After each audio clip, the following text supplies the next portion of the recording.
2, 1. This conference is being recorded. Love Hope Radio.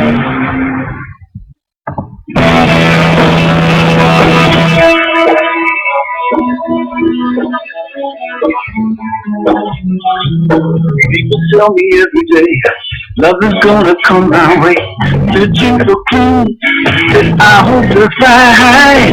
Want something that's gonna last. I wanna live and forget the past. I know this change is gonna do me good. I know this change is gonna do me good.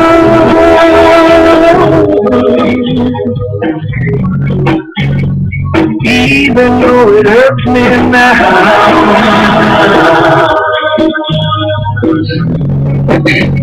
I know this change will do me good.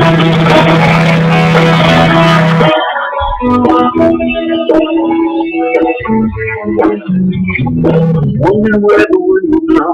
If you got a clue, then let me know.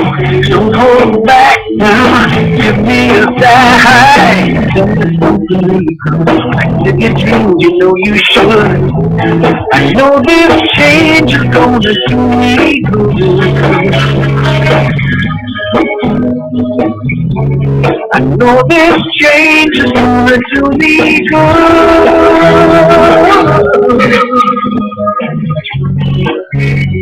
Even though it hurts me now,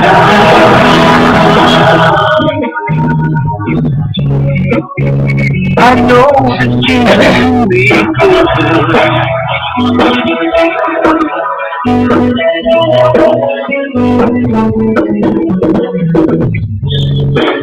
Different changes in its own way. I'm feeling better these days. And I'm gonna run back and all I'm doing someday. And I'm gonna let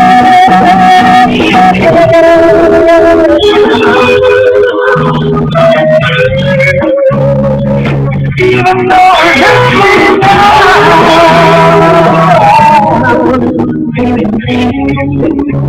I know this things will do me good.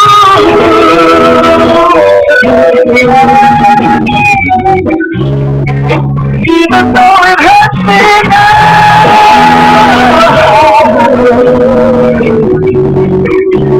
I know this change will do me good.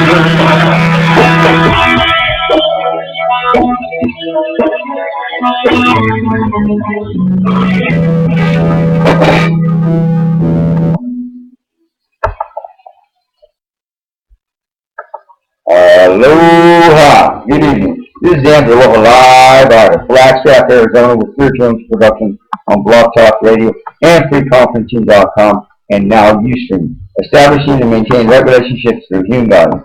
Aloha, welcome to tonight's Andrew Aloha Live.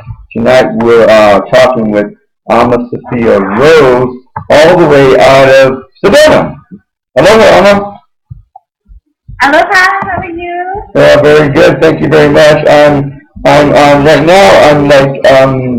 I'm literally biting my tongue because Google Chrome. I don't know what their problem is, but I'm having a real pain in the butt. No, pain in the ass dealing with these guys. But that's fun. Anyhow, as soon as I can get my page up and going, I'll be happy to introduce you more formally. But in the meantime, so now tonight we're going to be talking about Sonic Love Alchemy. Is that correct? Is that how you say that? Yes, I'm not Sonic Love Alchemy. No, but that's also an extension of your show, your website. I'm not sure exactly what your website is all about exactly. Other than you've been on a journey for several years now of doing shamanic practices out in Bali. You used to live here in Sedona. You and I have known each other for a while. Back then you were known as Tiffany Tatum, and now you permanently live in Bali, or where do you live at now? I'm between Bali, Indonesia, and Kauai, Hawaii. Yeah, I've been, and I come here to Sedona quite often. So I've been put on the world circuit doing a lot of work with earth gritting and working in the Ring of Fire with the volcanoes and different things. I do a lot of sound work with the earth, and so I really go where the energy is needed to create balance and harmony for the frequencies. So that's why I was sent out there to Bali, Indonesia. Got it. And so, and now, for the people that don't understand what the heck, sound energies and all this stuff is, what do you mean by that? What does that mean?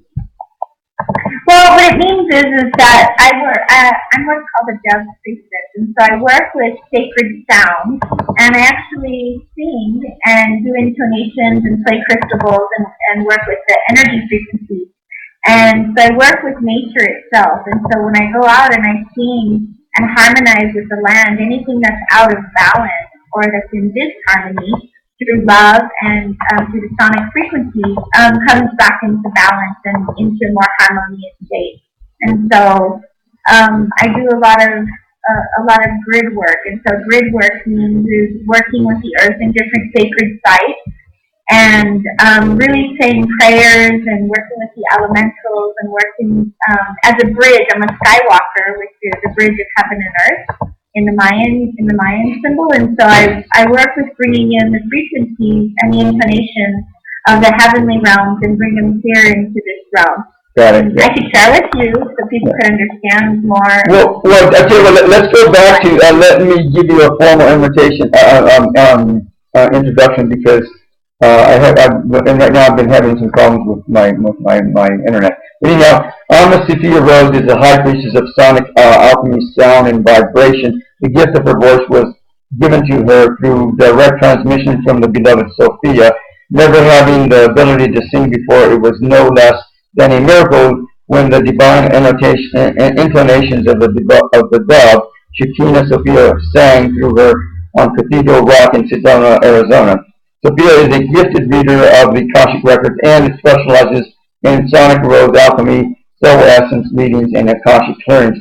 Her psychic abilities are astounding and intuitive. She embraces her shamanic nature and integrating both the shadow and the light. She embodies the essence of a true alchemist with a gift for piercing through the veil of illusion. Her passion for dance, sacred breath, music, poetry, and vibrational activation enable her to act as a divine conduit of universal love. And so, we're going to talk with her some more about all of this and more, and then we're going to go from there. But meantime, I do want to give a big aloha to all our underwriters that help make this show happen from week to week, month to month, year to year, beginning with Maha Dikini Lorraine at www.mahadikini.com. Maha Dikini Lorraine's life has been a personal journey exploring sexuality and spirituality for over 20 years. She's a certified tantric counselor and tantric healer and a certified mind sound teacher. Maha Dikini Lorraine is also a graduate of Margot Non's year-long sky dancing tantric facilitator training program, and is a current member of the American Association of Sex Educators, Counselors, and Therapists Club, as well as a charter member of the Association of Sexual Energy Professionals. She regularly attends trainings and conferences to keep current with the latest research and information on sexual education. And then we have the 90-Day Ascension Journey at www.90dayascensionjourney.com. When you sign up for the 90-Day Ascension Journey, you will be facilitated with finding or redefining your soul or true life purpose. You will be assisted with finding out what Ascension means to you. On this journey, you will be provided with the necessary tools and techniques that it takes to empower you to connect or reconnect with yourself, your emotions and feelings, and your mind, body, and spirit. Through a through a soul-centered process, you will be going through a lifelong transformation that will allow you to move forward with your never look back, if you dare. And just to let you guys know, I've been doing a number of journeys over the last couple of years with this program. And recently, a few months ago, I wrote the book for it to supplement this journey. So you literally can go and order this on Amazon, on Kindle, on spiritualnessproductions.com, and just, a lot of people will probably just be able to read the book and figure it out from there. But if not, of course, I'm available for doing private sessions if you want to do something like that. So We also have the 2016 MUFON Symposium at www.mufansymposium.com. The 2016 MUFON Symposium, UFOs from Our Oceans to Our Outer Space, is the 47th Annual International UFO Symposium sponsored by MUFON. This year's event features outstanding UFO researchers from around the world sharing their insights on UFOs, where they're from, and what they are, and what this means for mankind. Join Andrew, Aloha, myself, and I, and other scientifically minded people for a great event in the Orlando, Florida area from the 25th through the 28th of this year in August.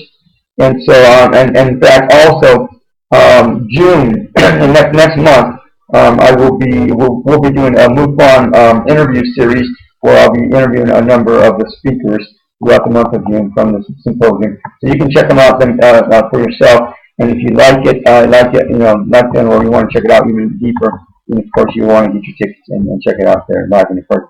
And if you happen to see me there, give me a big shout and at least let me know that you're there, and I'll be happy to just acknowledge that you're at least there and give you a big shout. So, again, tonight we're here with Amma Sophia Rose, all the way out of Sedona, I'm gonna call her the traveling saleswoman, but that's what.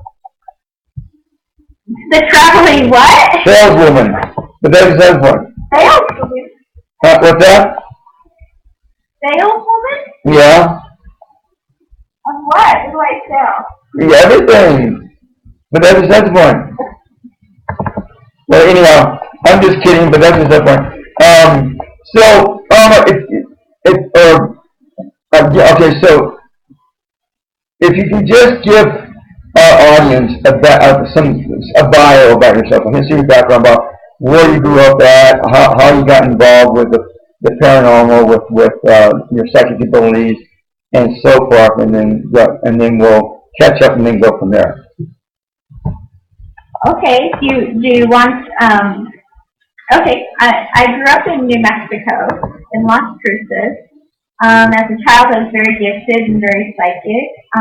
I had some very severe abuse when I was a child with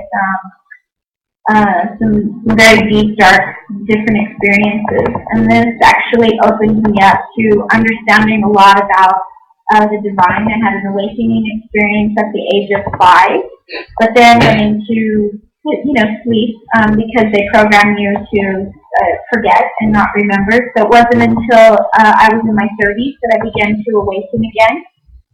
And when I was 30, I moved from Las Cruces, where I've lived my whole life, and I've been guided to move to Las Vegas, Nevada. And when I was in Las Vegas, Nevada, I started working with crystals, and I became a jewelry designer.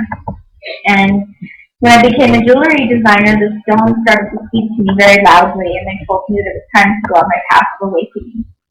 And so when I went to see my first psychic, she said that I would be a divine mother at some point, and I had no idea what that was, which was really quite interesting. And she said, something like it's Mother Teresa. And I thought, oh, that's weird, but okay, whatever that means. And so I followed my path to Sedona, and in Sedona I ended up meeting an amazing teacher. Her name was Amma, and she introduced me to myself. I started having a lot of dreams and a lot of remembrances of different things that happened to me as a child, and I started to work immediately opening up my psychic and healing and intuitive gifts, which took me then to see John of God and then a series of other master teachers. And through these master teachers, there was an awakening and a different unfolding where I started to receive different gifts.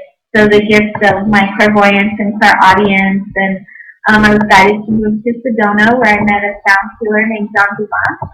And him and I traveled together for 6 years, and I basically was able to be around the best sound healers and musicians and all kinds of people, but I didn't see it that way.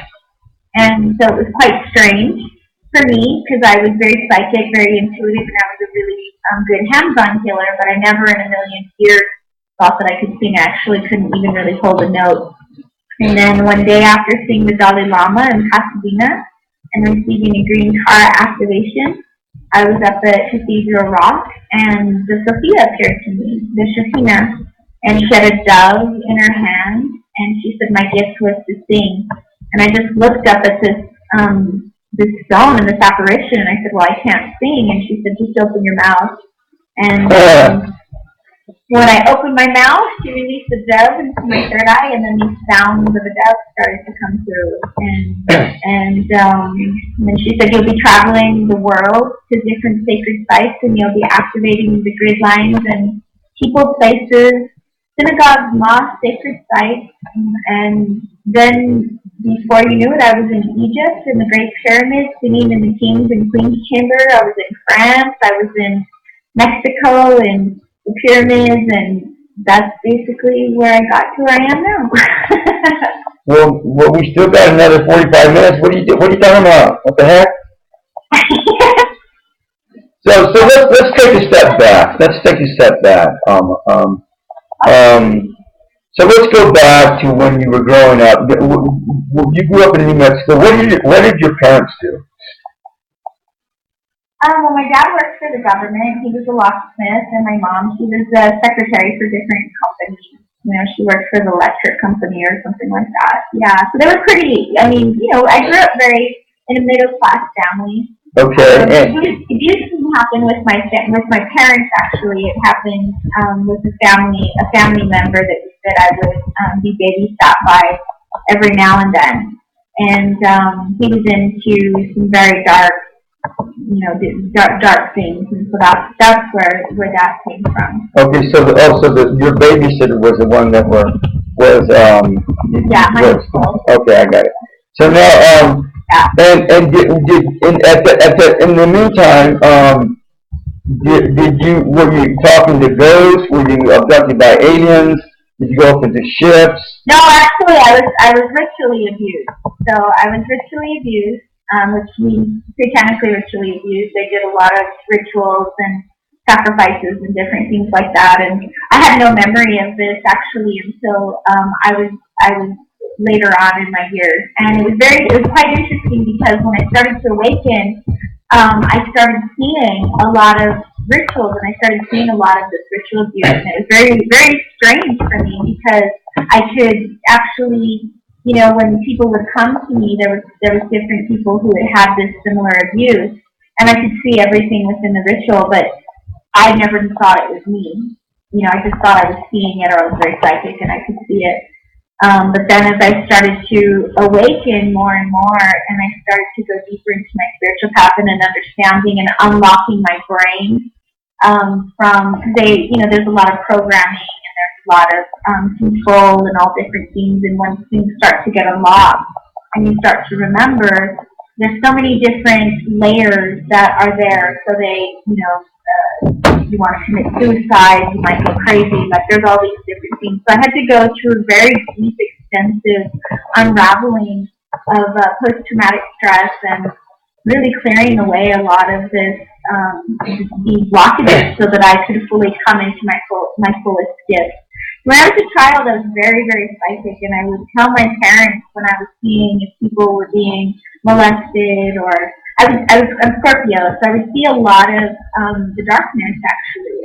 I would be able to see a lot of the things that were happening, and nobody ever believed me. Actually, I was punished quite often. And one of the things that was most significant in my life was when I was about 12 years old. I remember being at a friend's house and saying to my friends that I knew that something was going to happen, that her father was going to come home and he was going to hurt the family. And I told her, you need to hide no matter what. Just hide, and so you're never found. And that night I heard 5 gunshots. And the father came home. He was in a drunken stupor. He shot everybody in the family except for her and her little brother. They hid inside of the oven.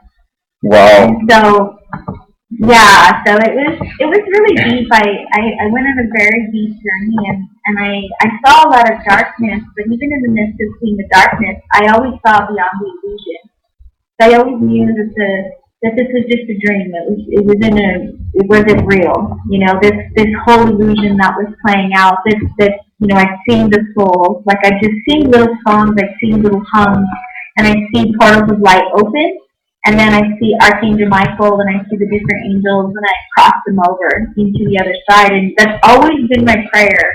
When I was 5, when my grandma's husband would die, I would tell her, I'm singing him over, I'm singing him over to the other side. Don't worry, he's going to be with Jesus. And when my grandmother died, I sang her over to the other side. And so that has always been a gift, is to be able to pierce through the veils of illusion and through the samsara and open the portals.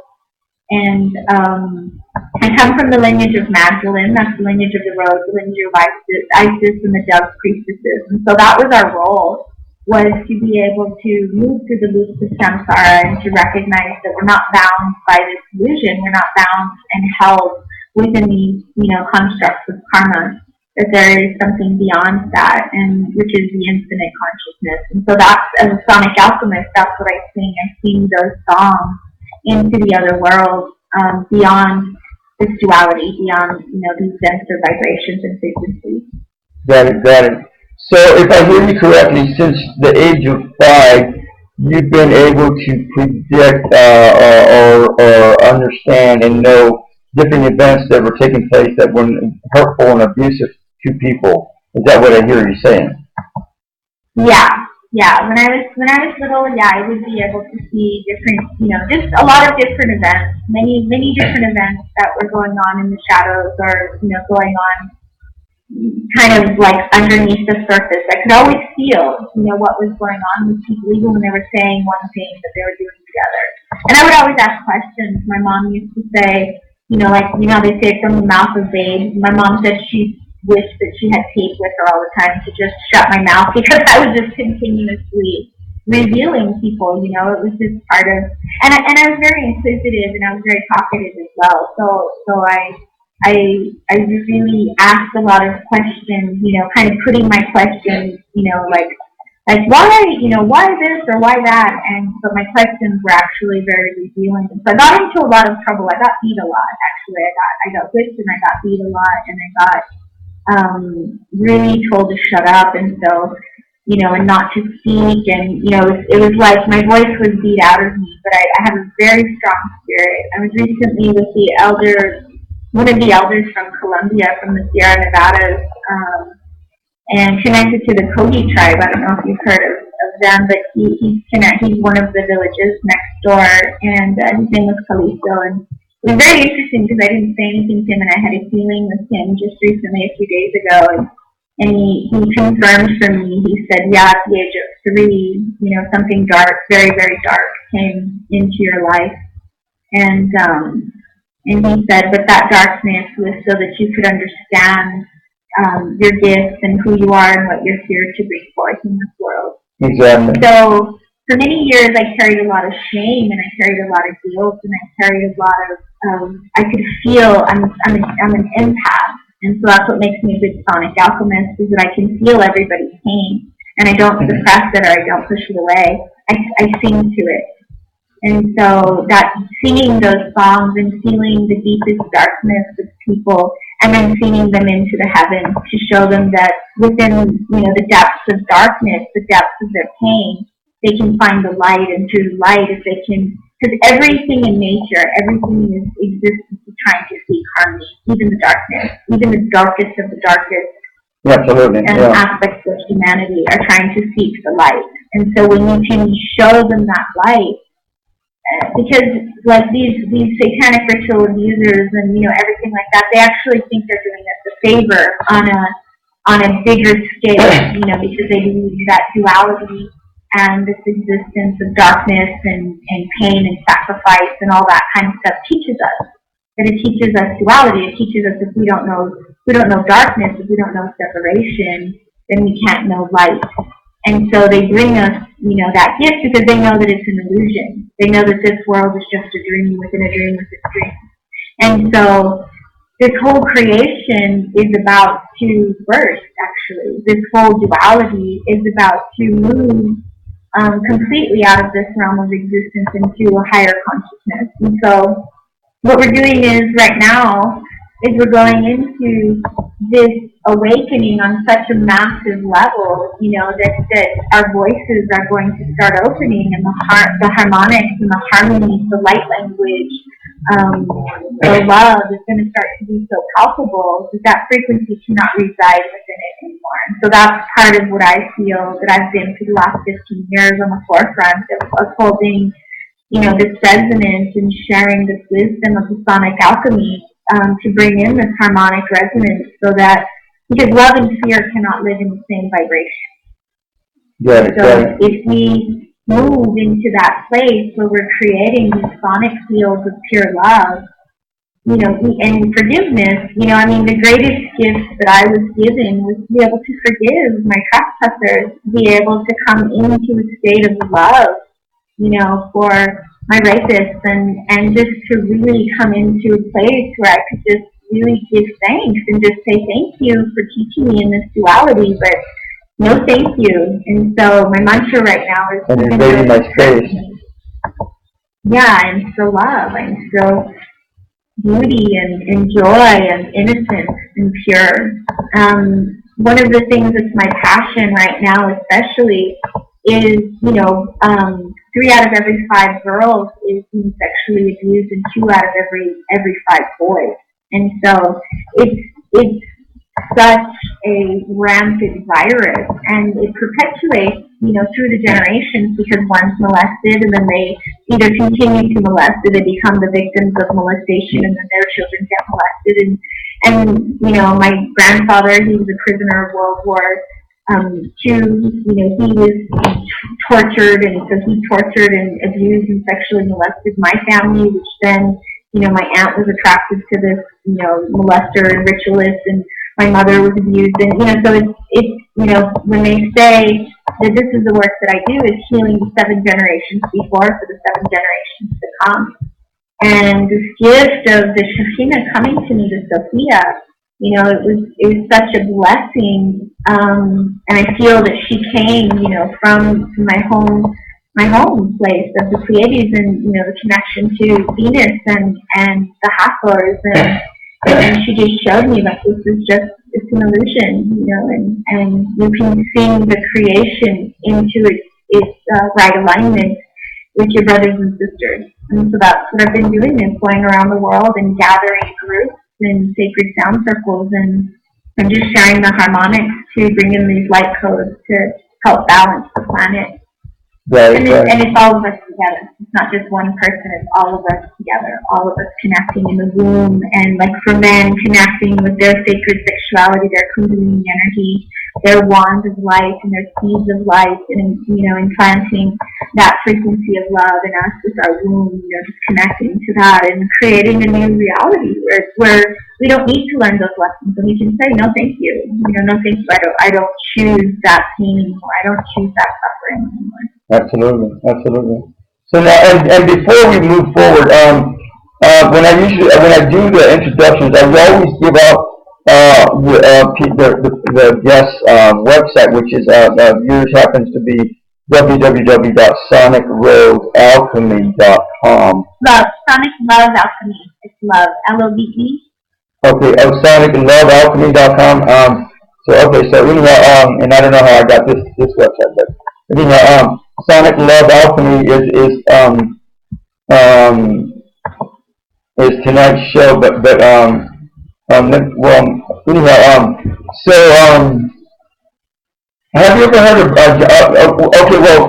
I'm going to sonicrosealchemy.com, and that's going to your website.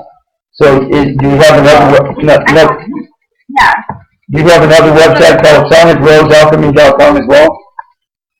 No, it's all the same. It's Sonic, it used to be Sonic Rose Alchemy, and then Spirit told me to change it to Sonic Love Alchemy, so it all goes to the same site. And then it's Amma Sophia Rose, so it all goes to the same site.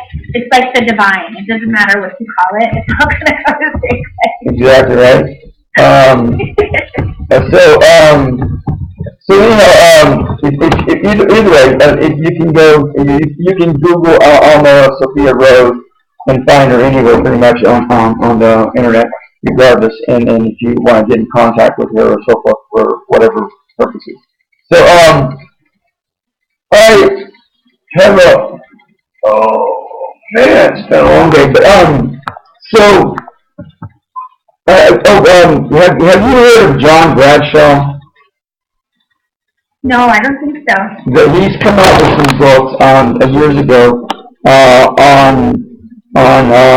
what was it called, oh my God, I can't remember. Yeah, it had to do with abuse. Well, here, I'll see. Anyhow, yeah, it had to do with abuse and, toxic abuse, or toxic shame or something like that. I can't remember. Anyhow, I can't remember the whole time, but you can look him up. And he talks about this, and the way that he spelled it out, and I understood that about 96% of the world's population, or actually, let's just go to the United States population, has been abused, and a large number of that, of course, has been sexual abuse, and this has been going on for generations. And he states the exact same thing as you said, for generations. I can't remember if he's a psychotherapist, a psychologist, whatever, but anyhow, I believe he was a therapist. And so anyhow, he's saying that 96% of the United States population is abused, and then a large portion of that is sexual abuse, and a large portion of that have been people that have been doing it for generations upon generations. It's been, and this is not new stuff. This is like old stuff, like generational stuff, just like you said. And recently, within the last 2 or 3 generations, my guess, it's been able to be, a lot of it has been able to been circumvented so that this abuse has been stopped or redirected, so it's into a much more healthier life than it has been for years, for generations. So I hear what you're saying, and again, I don't know if you've ever read his books or not. Toxic Shame, I believe it's called, and then that's part of that's like the beginning of the title. But anyhow, you might want to consider checking that out and reading that, and that might give you some ideas as well. So in the meantime, you're 5 years old. You're going through the satanic rituals when you're 3, 4, 5 years old. Is what I hear you saying. And and as a result of that, all of a sudden your higher self kicks in. I'm assuming, and you are able to intuitively know different events that are getting ready to take place in advance prior to. And then you've actually been able to warn some people and able to help some people, but others were your parents, your mother particularly was very freaked out about it, and so beat you. I guess, is that what I hear you saying? Well, she didn't necessarily beat me. What would happen was that I would bring up things, for example, like there was a time that I remember that I felt this man was molesting children, and my parents were like, you can't say that about people, and so I'd get in trouble. There was just a lot of times that so many things would happen, where I was constantly getting the belt, and at that time, it was like that was the form of punishment, was to get the belt. Yeah, exactly. So for me, it was like every time I spoke the truth, every time I would, but it would always actually end up, coming true, but I was saying too much. I was seeing too much, and so this always brought, it was really quite interesting because most of my life I had this deep shame, like I was bad, and my parents would always say that, like, why are you so bad? Why are you so bad? And I realized that I wasn't actually bad. I was just a truth teller, and which is the same now. It's just I've always been a person of integrity and honesty and just sharing the truth. But I was always told I was a liar. I was always told that that I was just shame. And yeah. this is one of the things that I really love to work with children and with inner children within people, is to help people to find their voice. Because a lot of times people that, actually are seers and have been, truth seekers, they are the ones that were changed the most because they saw things that people didn't want them to see. And so their voices got shut down and they weren't able to express themselves, much less their creativity or their gifts or any of their magic. And so in my Sonic Love Alchemy, that's one of the things that I really work with, is to help people to find that truth. Find the truth within themselves, to find their gifts, and to help their inner child find the strength and the courage to be able to go beyond their fear and live their ultimate reality. And I want to go deeper into that when we come back. I want to play some music right now. Just take a breather. And I want to go deeper into the Sonic Love Alchemy and what that means to you, what it does, and what its foundation is. So I want to play some music by, oh my God, I can't. It's called Om Namah Shivaya by, I can't remember Paul. The last name is Paul. I don't know why I can't remember, but this guy's got some incredible music. And so I actually brought him on. I think about a year and a half ago. But yeah, I want to send out love, blessings, healing, dangers, light, and love to all the people that have been abused out there. To all the people, all the parents, all the families out there, especially the ones in need and concern. To all the animals, the plants, the kids on the planet, especially the ones in need and concern. And then I want to send out love, blessings, healings, and light and love to you, and to myself and all our family and friends and our vehicles and places of residence that keep us warm and tidy. And then, of course, to the President of the United States and all his family, and to all the people that are running for office as well this year. That it's very important that these people be supported so that the right people, the right leaders take their place in the Senate, in the White House, and wherever else. So anyone you want to add to that, Amma? Yes, I'd like to send some love and healing vibrations to my daughter. She's pregnant right now, and she's been really stressed, and her pregnancy has been a little bit. So I'd like to ask just the people out there to just send beautiful love prayers to my daughter and her womb, and just holding her in the light and helping her to come to full term with this pregnancy, and to all of my friends, one of my dear sisters, Malika, who's in Bali right now, who's got dengue, and just so many of my friends and family and soul family all around the world who are just feeling the stress of these transits, and all of our light family that are really on the forefront of this conscious change, just really giving their all, and giving so much service and light to the brothers that are in Hapsupai right now. Just sending Adam Yellowbird and all of his people there, just doing the prayers and just bringing in the abundance to support a lot of these projects that people are working with consciousness, and to really bring a lot of light to really put our money where we want to see the change in the world. To giving it to the leaders and the people of the indigenous communities and the cultures that we can start to rebuild, from the ground up, and take back our lands and really come into sustainable living, sustainable organic farming, and just, more connection to the sacred earth.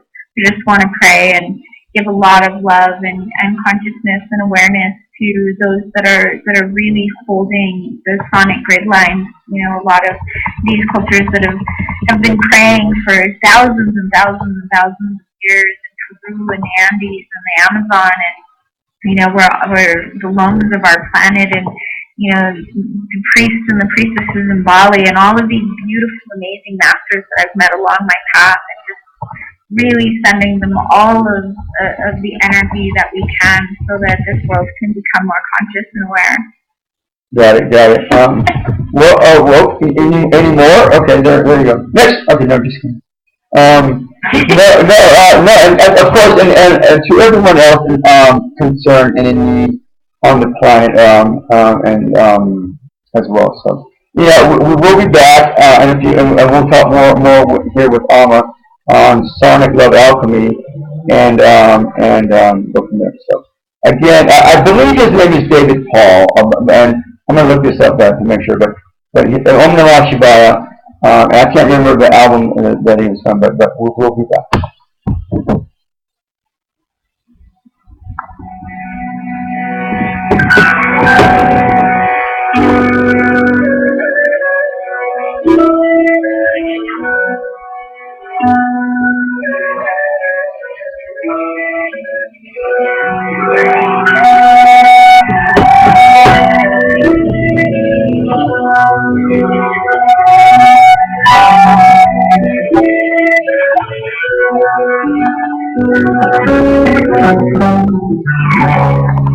Om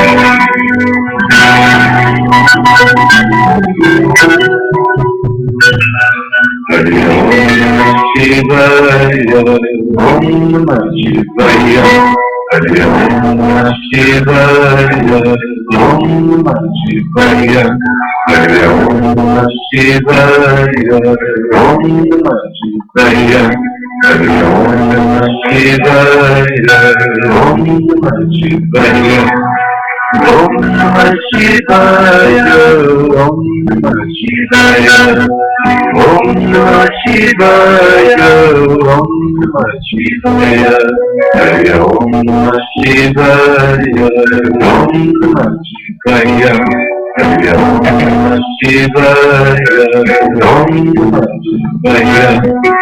Om Namah Shivaya, Om Namah Shivaya, Om Namah Shivaya, Om Namah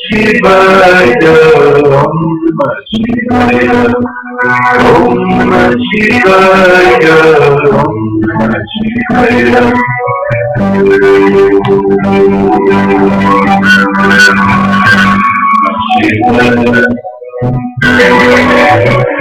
Om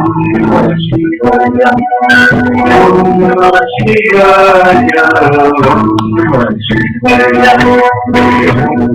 Shivaya,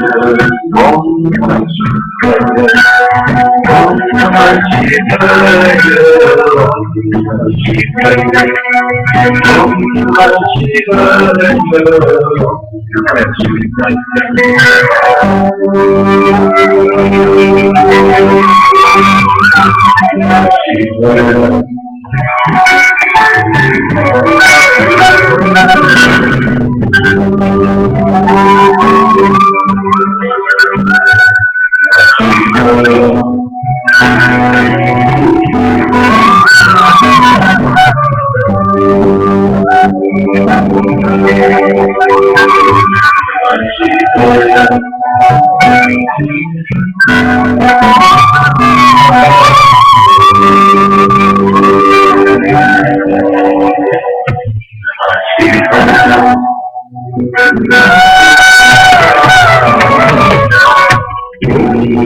Shivaya, Om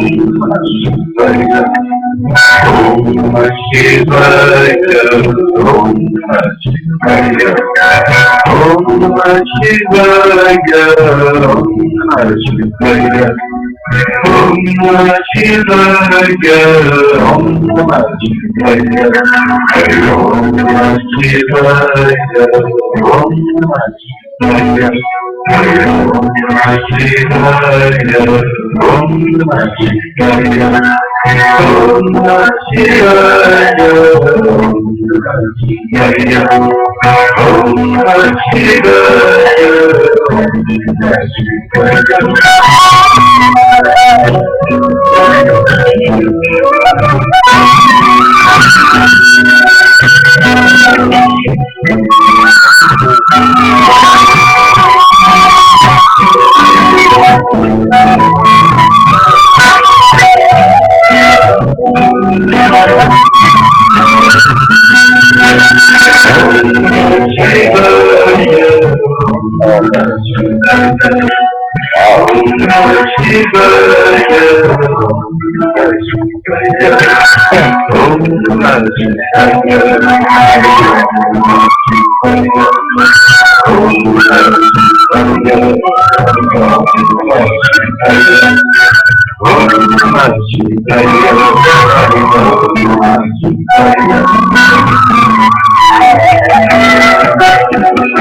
I really like this guy's music.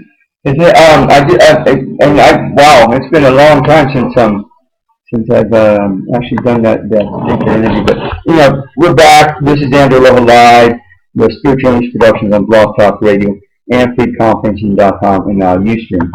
We're here talking with Amma Sophia Rose in Sonic Love Alchemy, and so far we've talked with her about her upbringing in New Mexico. She had just a whole slew of things that took place that were pretty abusive with her growing up, which actually I don't know. It's hard to say whether that induced any psychic abilities within you or not. I don't think that they did, and they may have helped to maybe prompt it, but I think we've always had that psychic abilities.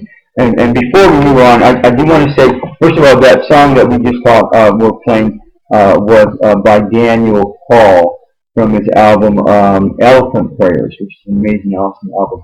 And the book that we were talking about earlier was by John Bradshaw, Healing the Shame That Binds You. And so, again, he talks about a lot of the similar stuff that we've been talking about tonight with Sophia. Again, you've had a pretty outrageous upbringing, is what I understand. And so that led you to go on a quest, to go on a journey, a really amazing journey. Moving to Las Vegas, and then to Sedona, and then to various places out throughout the world. Indonesia, where you live at now, Indonesia, Bali, and Kauai, Hawaii. So and now you're working with helping heal people. You encountered a being by the name of Sophia. Shakina Sophia, is that the name? Is that how you say her name? Mm-hmm. Okay. I would say the Holy Spirit, what we would call the Holy Spirit, the goddess of wisdom, the goddess of light. She appeared in a beautiful white billowing, she was like this golden luminescent being, and she appeared at Cathedral Rock in just this most amazing way. Now, I'll never forget it. When did this take place? Because Amma Sophia Rose, also known as Tiffany Tatum, years back. Her and that's how I knew her. That's what I called her. That's how I knew her by the name I knew her by years and years ago. And so. I can tell you the story actually, if you want to know. It's kind of an interesting story of how my name came about. Okay, absolutely, go for it. But you're going to need to speak louder because we can barely hear you right now. Okay, when I was 34, this is when I received my singing, and I was up on a mountain at Cathedral Rock. I was looking up at a petroglyph, and this is to sing, and she put the dove into my third eye. So I'm 30. Yeah, were you doing a meditation? Were you just hanging out? Were you by yourself? I was hiking. I was on a hike. I had just gotten back. It was my 34th Dalai Lama. I received a green Tara initiation, and then I was hiking, and I was up at a mountain with my ex-partner John Dumas, and he was talking with a friend of ours, and I was just looking at the petroglyph, and I was trying to figure out what it meant, and then I was just kind of contemplating it, and then it came to life, and then when it came to life, that's when she appeared, and then this sound. Let me share the sound so that people have an understanding. Well, hang on a second before you do that. So, if I understand you correctly, you're in Cathedral Rock, and what people don't understand about this area, about Sedona, there's a lot of petroglyphs, a lot of graphics out here that were made by Indians around here, Indian runes. There's a lot of Indian runes around here, and so you're saying that you happen to come across some of this Indian runes at Cathedral Rock here in the Sedona area, and you were just meditating on it, or just checking it out, and then you're saying that all of a sudden this petroglyph came to life. Is that what I hear you saying? Mm-hmm. Yeah. This goddess appeared from the petroglyph, and so it was like it was a vision. I don't even know how to call it a vision, because for me it was very real. I could feel the billowing of her goddess gown, and it was like touching my face. It was very real for me. It wasn't just it was like an apparition. But I grew up in New Mexico, so I saw many apparitions of the Divine Mother, and so this was part of my culture. This was a part of things that were very real for me. The Divine Mother, she saved me many times as a child. She would sing to me, and she would wrap her arms around me when I would be raped, and she would tell me that it's all an illusion and that everything was going to be okay. And so for me, she was always very, very real. The Divine Mother was always a real presence in my existence, continuously. Got it. And so when she gave me the gift to sing, that was when I started to sing, I went into complete samadhi, and I just felt the presence of the divine within me. And ever since then, my life has been completely blessed, just blessed by the Divine Mother. And then, and now that my life is blessed, I get to bless people with this voice. Got it. So yeah, and I don't know if there's something that wants to come through or needs to come through, but if you want to go ahead and give the audience a sample of what it is that you're talking about in terms of this singing or this toning or whatever you call it, then absolutely, whenever you're ready. Sure. Okay, so just take in a deep breath. For those of you that are listening, just take in a deep breath and just sink into your heart. And if you're a woman, sink into your womb. If you're a man, just sink deep into your heart.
Okay.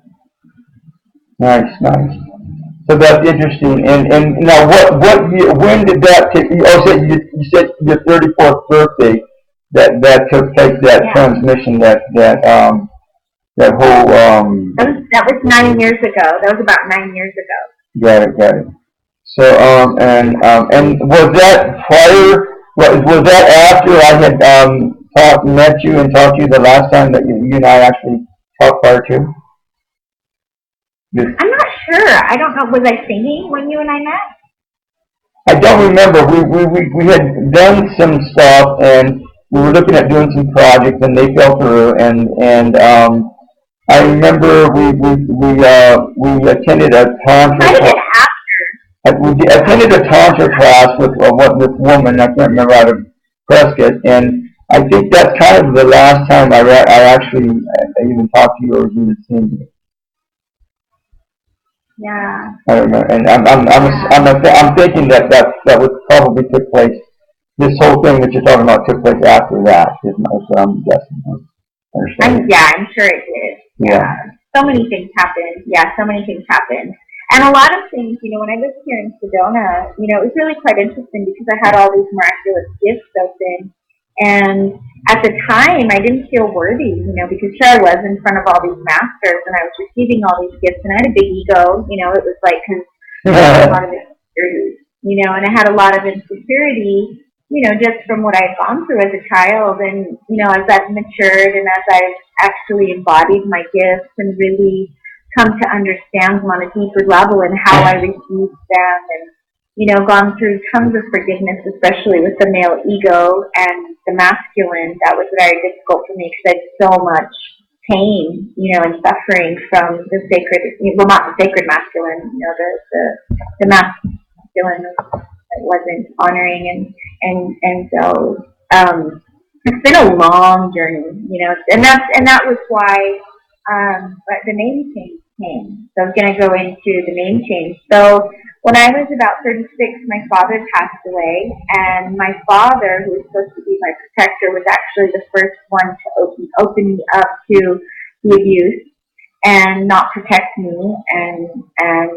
So it was very interesting. He was very patriarchal. He was in the Air Force, he was military, and he was a hunter. And he was very, very masculine in his essence, and didn't really see me, and I had to fight so much to be seen in my life. And when he passed away, it was quite interesting because he died actually shooting a dove. He actually had a heart attack when he was shooting a dove in his hunting. Can you imagine? Oh, interesting. Yeah, and that day that he died, I was here in Sedona. I lived by the chapel, by the spire of the Madonna's Child, the mountain spire, by the Church of the Holy Cross, and I was told by a picture of Jesus and Mary Magdalene, and that I was to activate it. And so I was busy that day, and I was like, no, I didn't know. My dad was not sick. He was only 58. And that day I just got up that morning. The Spirit's like, you have to go buy these 2 pictures. They're going to cost $48. Go to the Chapel of the Holy Cross, do a prayer, activate the pictures. So I was busy and I didn't want to do it, and they kept massage. I got up out of the massage and there's those pictures on the wall, and I'm like, okay, I gotta go. So I go to the chapel and I sing these songs of the dove, and I'm just in this total bliss. And as I'm walking out of the chapel, the sun hits my third eye, and I look at the time, it's 3:33, and then I have this profound vision. And this vision is I'm in a Catholic church. There's thousands of people. The lights are flickering, and I'm singing.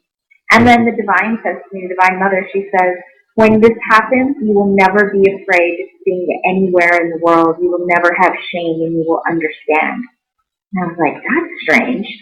So I take the pictures home, I put them on my altar, go about my day. I had sessions with people out on the land, did land journeys. I come home, make dinner, and my partner at the time, Johnny, says, outside there's a full harvest moon. The moon is behind the Madonna Child that looks like a halo. So I run outside, I says, bring your camera, I take my phone, and I snap a picture, and I see a spirit, and I capture it, and I blow it up, and it's a man with a cowboy hat with wings and an emerald heart. Hmm. And I said, somebody just passed away. And he's like, what? And I said, yeah, somebody just passed away. So we go inside, get a call, and my ex-husband actually called me and he said, your father just passed away, or your father's in the hospital. So I call home and my stepmom says, your dad died at 6:36. I look at my phone, the exact time I took the picture was 6:36. Oh, really? Wow. So, yeah, so it was this amazing experience. So then we rushed back to New Mexico. As I'm driving over there, I just, I have this song that comes to me by Tina Maria, and it's called Wild Horses, and it talks about she drew her halo much too near, no time to wait, no room to fear. I'll meet you at the way to the sun where wild horses run, and my dad was a cowboy. It was really quite interesting because the song was describing his death. Wow. And, the moon and the whole thing. So I bring it to my family and I say, I want to sing this song, because I knew they wouldn't I asked my stepmom if I could sing my song at the altar, to sing him into the other world because I knew that was my gift. And she said, no, it'd be embarrassing. And I was like, okay, whatever. So we sang that song as a decoy, and whenever my sisters went and sat down, I stayed up and I sang the angelic song. And it was really quite interesting because my dad was very, very popular in our hometown, and there were thousands of people. The church was completely full, and I realized that was my vision. And when I started singing, the lights started flickering, and the priest was like looking at me, freaking out, and everybody was just like looking at me with their jaws kind of dropped on the floor, and and it was really interesting because it was a military funeral, and I kept saying, please bring the balance of the feminine. Somebody donated 7 white doves. Oh, wow. And so at the end, when they shot the 21 gun salute, so they had the 21 gun salute, and then afterwards, I just started singing these beautiful prayers of this angelic sound, and they released the 7 white doves, and the 7 white doves flew into the sun and created this spiral, and I could see my father's soul moving to the afterlife. And it was the most magical experience, and I knew from that day that was my gift, was to be able to sing souls to the other side, and, it was the ending of our karma. So years later, I'm going by Tiffany, and, I was very attached to my name. I actually liked it a lot because I was a little girl, and I always wanted to be, a movie star or whatever, a singer, and my name was I had a doll named Tiffany Taylor, and so I thought, oh, this is cool, my name's Tiffany Tatum. So it was like this kind of ego attachment. And one day, my girlfriend, she says, your name is just fake. And I said, what? I said, that's my name. Like, my parents gave me that name. And she's like, yeah, it's not your name anymore. You should change your name. And I thought, I'm not changing my name. And I was at a temple. I was at a Tara temple. It's so funny because I got the Tara activation. And I'm sitting at the Tara temple, and I get the message, your name is Amma Sophia Rose. And I said, I am not changing my name. Because I lived in all this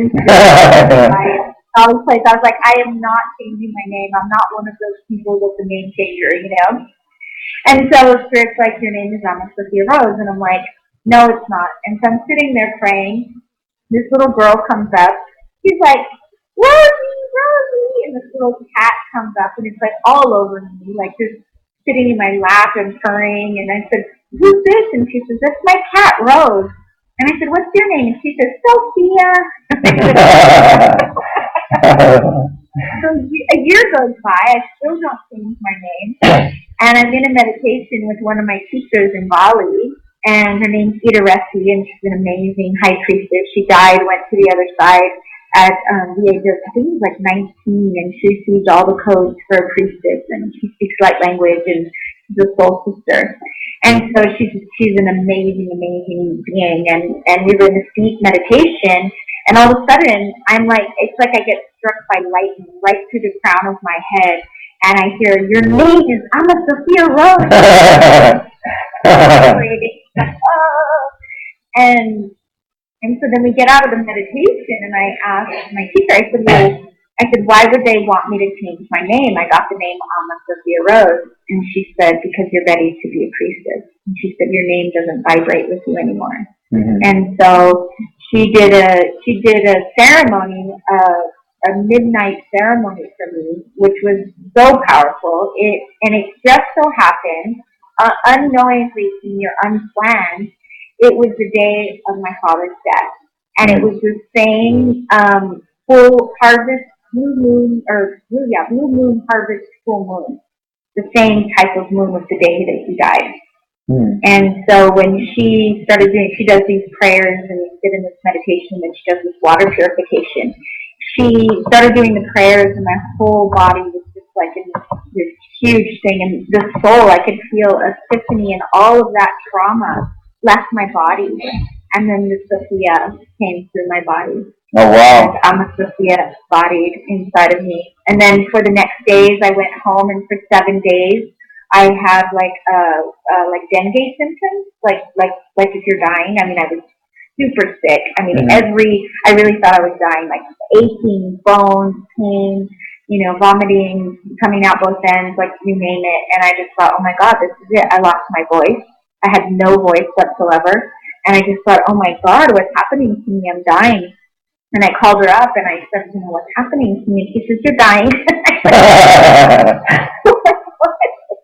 And she said, yeah, it's normal. She says, you're crossing over into your next life on this earth. And and so since then, it's really quite interesting because when people call me Tiffany or they refer to Tiffany, for me, it doesn't have a resonance, because it's a person, that existed. And it's beautiful because I respect and I honor, that beautiful blessing of that name and the being and the identity. But when I became Amma, it was such a different reality because I became Sophia, and I'm Mexican, and Native American, so it was just like, everybody's Sophia. And so it was just really, before it was like Tiffany Tatum, everybody knew me, it was like TNT, and it was like this big, like, electrical thing, like, da-da-da, Tiffany Tatum. But there was a lot of ego attached to it. And then when Sophia came into me, when it was just, it was like, nobody remembered me anymore, and it was quite beautiful to not have this identity and to be an Amma. It was like this divine mother consciousness. And in Bali, I know I moved there because there they have names that are like the firstborn, is named one thing, and then the secondborn, and then there's like Nyoman, Wayan, Kutut, and first, second, third born, they all have the same name. And so it's this collective consciousness energy. And that's what I've been learning, in the last few years, in the last 3 years or 4 years almost, is to live in that collective consciousness energy of connecting to the Ammas and connecting to the Sophia consciousness. Exactly. And then it was quite funny because at the same time, many women got the name Amma Sophia. Oh, really? Yeah, so when I was on Facebook, it was quite funny because a woman, she contacted me. She's like, the divine told me to change my name to Amma Sophia. You can't be Amma Sophia. Right. There's probably going to be much, much more of us. No, I hear exactly what you're saying, because kind of something similar happened to me. I was in Hawaii, and then I came back, and Andrew Aloha was born. And throughout the years, I've been given a number of names, spiritual names, the Great Initiator, all kinds of stuff, Andrew Baba, all this stuff, my energy frequency seems to have changed over the years from embodying the energy of Andrew Aloha, and but I came to realize eventually that Andrew Aloha is not a single person; it's a Mahatma. And the Ashram Mahatma is that years ago I was told that I was to help ground in the Mahatma Heaven on Earth. And then all of a sudden this one guy came out with an album called Heaven on Earth. This other guy was teaching stuff about Heaven on Earth. So it's all a collective consciousness coming through as a whole. And even though several different people are embodying the same energy quality or the same type of characteristics, it's still coming from the same consciousness as well. So I get what you're saying, without a doubt. So now let me ask you this. So who is Amma Sophia? A rose. Who and what's this sonic love alchemy? What does that mean? What are we talking about? Amma Sophia Rose is, well, Amma means mother, and Sophia means wisdom, and Rose is love. It's the highest vibrational frequency of love. And so the Sonic Love Alchemy, it used to be Sonic Rose Alchemy, interestingly enough, which is the same initials.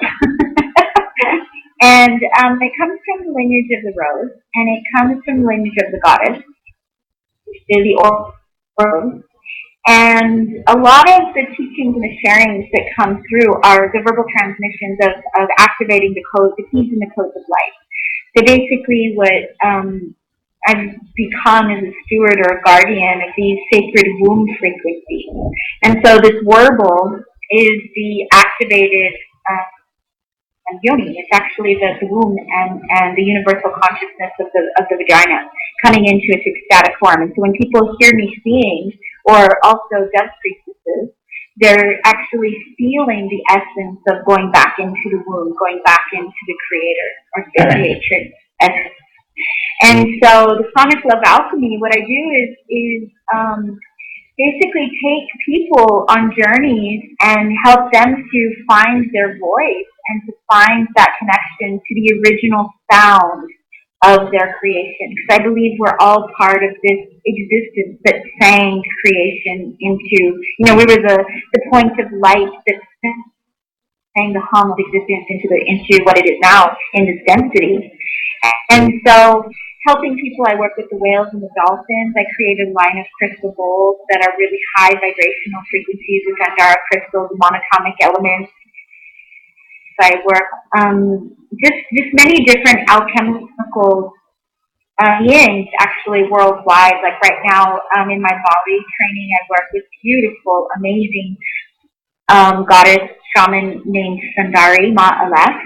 So again, she's another divine mother. One of my teachers is Amara Samata, another divine mother. I have Amurea White King that I work with, and she's an amazing Chinese divine mother.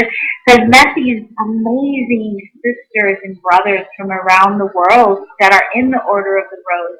And we're coming together to share the wisdom, of this incarnation and to really help to anchor in these dove codes to like donning the new age, bringing in the new age, and bringing in the new harmonics to lay the frequencies. And what happens oftentimes with people when they hear me sing is they go into trance-like state, and then their voice starts to open, and their light language and their connection to their sound begins to open. And so people all the time tell me they see colors, they see geometries, they see all kinds of different things start happening. The other day I did with another friend of mine, Ilip. He does alchemical elixirs, and we did a beautiful sound ceremony under his pyramid with a group of people that he broadcasted worldwide, it was beautiful. This one woman, I was playing the Andara champagne Lemuria bowl, and I was singing these songs, and she said she literally felt her womb fluttering. And she didn't know anything about it. She just said, my womb was fluttering in this way. It was like uncontrollable and so vibrating. and that happens quite often. It happens quite often. And then the part for the masculine, what I find is that it helps for the men to actually feel, and men, I feel on a deep level, men are so sensitive to understand the womb and understand where they've come from, their origins, and their reconnection to that, and then finding their connection to their sacred seed and their vajra, their wand of light, and being able to circulate their own energy and connect to the divine mother inside of them. And so I feel like a lot of times this helps to awaken, the sacred masculine and help him to come into his fullness. Because what has happened is it's become unbalanced within both male and female.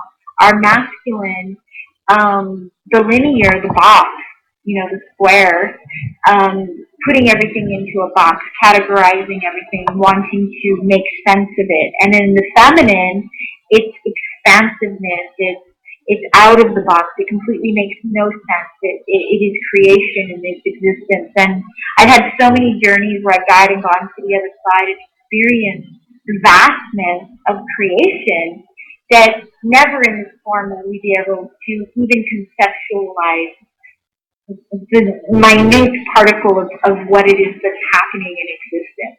And so these songs, they help to expand the body, the density of the body into the light body, to be able to activate the rainbow light body, to be able to access codes that are beyond our like more linear mind into our expanded consciousness.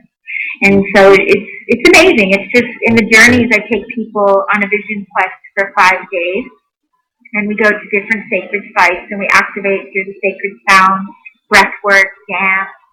And then if they love it and they receive so much, which many people do, and they feel the calling to share this, then I take them through another 5 days and they take the basic foundational principles of facilitating sonic alchemy for both men and women. And then I have students, all over the world that have continued to study with me. We go deeper and deeper and deeper.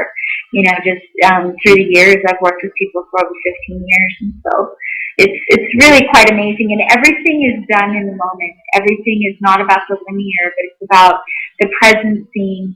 Sonic Love Alchemy is about the frequency. So it's about connecting to the subtleties of energy, listening to the elements, the earth, and paying attention, with all parts of our body and our being, and totally immersing ourselves within the music that we're co-creating together with nature, with the universe, with the cosmos, with, the inner world, and just journeying deep into, this collective frequency of sound that's around us all the time, and harmonizing and balancing in the subtlest imbalances. So I take people deeply into their feeling body, and to be able to feel, if they can feel the pollution, for example, that's going on in China, if they can feel, the sex slave industry that's in Thailand, if they can feel all these things, they can truly feel it.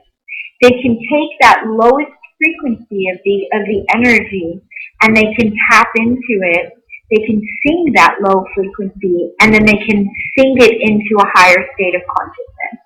And so for us to really make any real change in the world, we can't deny that it exists. We have to go into it. We have to acknowledge that the pain is there. We have to feel it, and then we transmute it into the higher self. We transmute it into the heart of the inner child, and then we transmute it into the highest consciousness. And so what I do is I help people to learn how to facilitate journeys, to be able to meet people where they're at, without judgment, without judgment of this is good or bad. It goes into a more beneficial, non-beneficial state, and how to see things from the eyes of love, to completely look at things from the eyes of love, and to be able to transcend the lower vibrational frequencies, and alchemize them into a more beneficial state of consciousness. There's no right or wrong. It's just recognizing balance and harmony, and that everything is wanting to sing itself back into balance and existence. Got it. So, do you know? Earlier we talked, and just to let you people know, the last time I told you that we seen each other was at this Tantra gathering, and then thereafter, shortly thereafter, you left to move to Hawaii. We were living in Sedona at the time, and then I hadn't seen you since a few weeks ago. Here in Flagstaff, somehow I just had this urge to go downtown, and all of a sudden I ran into you there, and then we set up this interview. So anyhow, with that, I guess, what was I going to ask you? So anyhow, so now you've been doing a number of events throughout the year, and you also do these retreats or journeys. So what's kind of your agenda? What's your your scheduling for throughout the year or the rest of the year or whatever.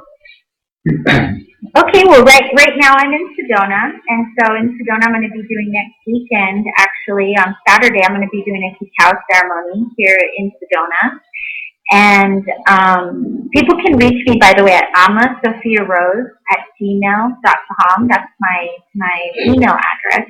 And my website is ammasophiarose.com or soniclovealchemy.com. And I'm going to be doing a women's sacred womb retreat for women only in Bali. And that's going to be in June coming up. And it's going to be from June 18th through the 22nd.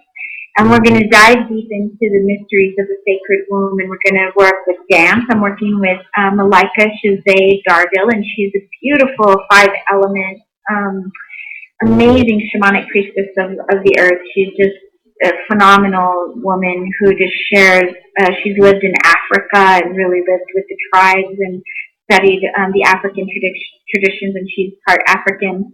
And she's from Australia, and we're just going to co-create this beautiful, yummy, juicy retreat for women to dive deep into their womb and to find that empowered priestess within them. And then in October, I'm going to be doing the Sonic Alchemy Vision Quest and Facilitator Training on the island of Kauai, and we'll be going to different sacred sites and diving deep into the Sonic Alchemy, the Sonic Love Alchemy in October. And I believe that's the 10th through the 20th. And then in November, the 11th through the, 11th through the 21st, I'll be in Sedona. And then I'll be doing the Sonic Alchemy. And so you can take the Vision Quest if you just want to get a taster or feel for it, or you can do both the Vision Quest and the Facilitated Training if it's something that's your passion.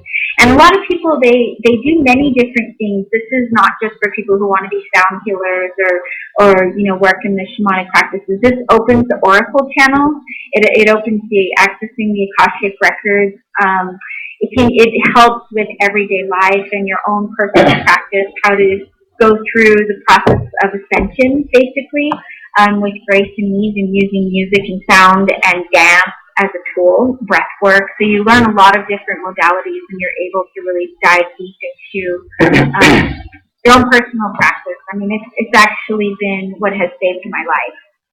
If I didn't have this connection to the divine through nature and sound and breath, I wouldn't be here right now. Just in my awakening process, just going through so many depths and layers, having this has just been such a beautiful gift, because when I go into the sound, it's just a state of samadhi. It's just this direct line, this direct link and connection to the universal source. So whether you share it with other people or you just use it for yourself, it doesn't matter. It's one of those essential pieces in life that really helps you to balance and harmonize with existence. I do private sessions. I do telesummits and seminars and many different things. You can just go to my website. I have a line of crystal bowls that I'm really excited about. I developed a beautiful line using these Andara crystals that are from the Stargate, and they have monatomic elements of Ethereum, the 56 trace minerals. And so we have different combinations that are working. They're star beings, basically. They're similar to the family of like Moldavite and Lydian Tektite, and they're otherworldly. And the frequencies of them is just pure, luminescent, divine, like Aurea Borealis. It's so amazing. And those have wanted to be singing through for a long time, and they got manifested this year. So many things happening and being developed, and I'm going to be moving probably to Kauai more, be there more often than in Bali, and probably be more often in Sedona as well, coming back here. Got it. So it sounds like you had a pretty full plate going on there now. And so, is there anything else that we haven't talked about that you want to put out there, that you just want to put out there? Well, there is one thing that has been really in my heart. I've been working with a lot of nonprofit projects, and my dear friend Adam Yarman, he has been working, with many different things, especially helping elders from different countries and villages, really bringing the messages. And I just love to send some love to him and to all of the work that he's doing and support. And yeah, I've been looking for many years to, have nonprofit, for me, and a lot of the money that comes to me, I feel like I have, so much. I can sing and something just immediately appears. And so I feel like now, as the overflow starts to happen, I would love to create sound temples in different parts of the world. That's been a vision for many, many years and now coming to fruition. And so just so you know, like most of the things that are purchased, like if it's funny you said the saleswoman or something like that, and I'm a rat in the Chinese zodiac, so it's been a natural gift for me, is to create. It's just like all these ideas are continuously streaming, and since I've moved to Bali, it's like creative central, and so I've created all kinds of different products and jewelry, and I'm a jewelry designer before, and clothing designer, and so it's just been really fun. And so a lot of these projects that I'd like to do is working with some of the indigenous people like the Kogi. And the Kogi right now, they're trying to reclaim some of their artifacts that were stolen many, many years ago. And a lot of these sacred artifacts are being used, not being used actually, they're just sold as collector's items when they're actually really utilized by the tribes for their divination and to be able to help the world. And the Kogi are very special elders. They're called the Big Brothers, and there's a movie called Aloha. And they're just an amazing tribe of beings that live